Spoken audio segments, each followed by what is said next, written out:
اليوم وعيت على المكان اللي بحبه كتير. انتم مفكرين انه الإذاعة بس صوت؟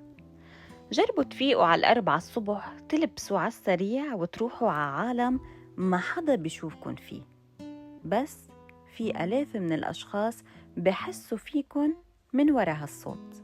بتكون وحدك بس بتحكي وكأنك عم تحضن الدنيا كلياتها بكلمة واحدة. صباح الخير مستمعينا الكرام.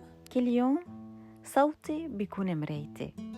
الإذاعة مش بس صوت، الإذاعة حياة بتنحكى من غير ما تنشاف. ومن هون أنا بعيش شغفي وبحكي بدال كتير من الناس ما عم تقدر تحكي وتوصل صوتها.